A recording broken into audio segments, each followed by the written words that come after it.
Today's video of Matucci's at home cooking with Corey. I'm going to be talking about how to create a sourdough starter and a few different types of flour. So today we're going to start by showing you the sourdough starter. You're going to want to have a scale that weighs grams, ounces. We're going to set it for grams in our container, and we're going to make sure that it's tared out on 0. And we are going to take tap water.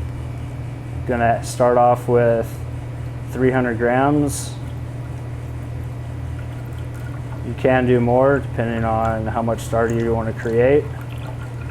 For this batch, we're just going to start off low. You get a little bit extra, and just pull a tiny bit of water out. Now we're at 300 grams. Next step is we're going to cover it with cheesecloth, and we're going to let it sit out for about 48 hours. I want to emphasize how important it is on this first step to make sure that you let the water sit out for at least 48 hours for all the chlorine to evaporate, all the natural yeast to get into the water to create that culture. It's one of the biggest issues that most people have is they think they can just take the water and the flour, mix it together, and they've got a starter. It doesn't work that way. You need the stuff that you can't see in your environment that is great for us to come in and create that nice floral in our water. Welcome back. It's been 48 hours. We have our water. I'm going to now weigh out 200 grams. You remember we started off with 300 grams, and that's to allow evaporation. Now we're going to take 200 grams of water. And after we add the water in, we are going to add our flour in. This is a American double out style. I'm going to do 200 grams of that as well. At this point, you could either tear it out or just add 200 grams to your 200, which will give us 400. All right, we've got our 200 grams of flour added to it. Now we're going to pull it off the scale, take our whisk, and we are going to whisk it all together. You could also use a spatula as well, depending on your preference. Sometimes the spatula will work a little bit better to get into the corners. You want to make sure you thoroughly mix everything, get all the chunks out to where it's nice and smooth. Once we have it all mixed, we are going to next let it sit out. Initially, we're going to start with 8 hours and come back to it and see what it looks like. A lot of times a good way you can know that you've mixed it properly is when you're done mixing it, you'll see a couple of bubbles rise from your mix. I want to reiterate with the water that we want to let it sit out 48 hours, let the chlorine evaporate, all the flora, yeast from our environment get into the water, cover it with preferably a cheesecloth to keep any flies or anything like that out of our water. And then when we mix it, when I showed you, it just looked like water, but it's all the little things that you can't see in the water that's important.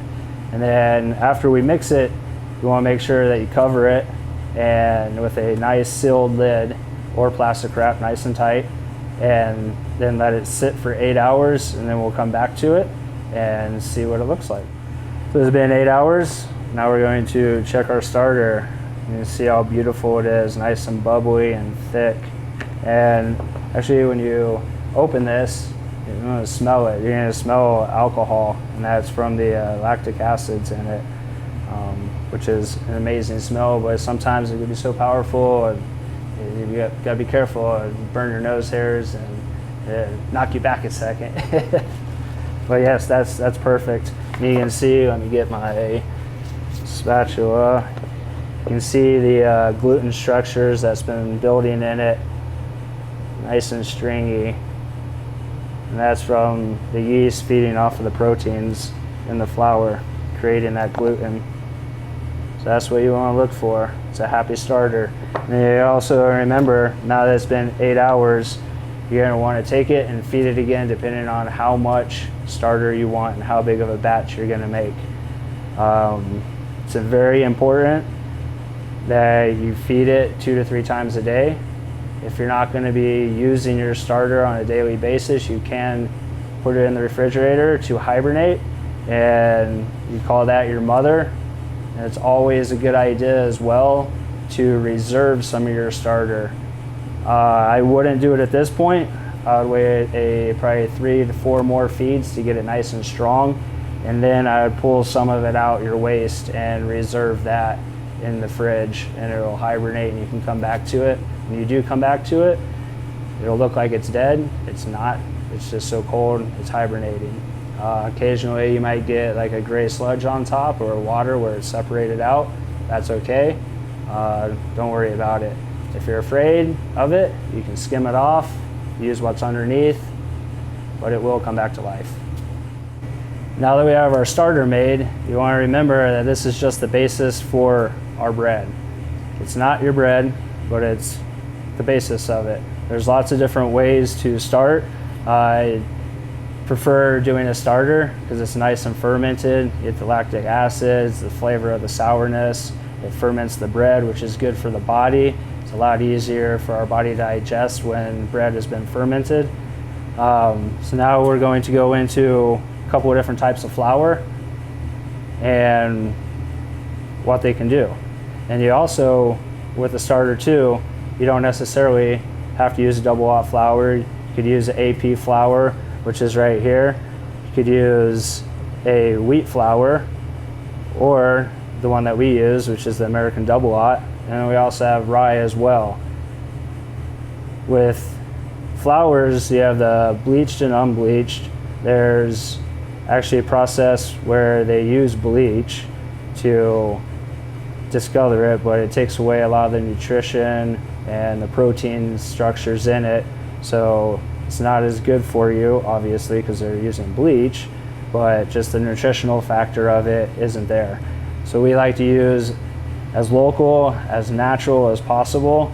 So the other way of bleaching is actually a fermentation, so where they let it sit and ferment and the bleach comes out of it, or the color comes out of it, and it looks just like your other bleached flours, but on a natural state.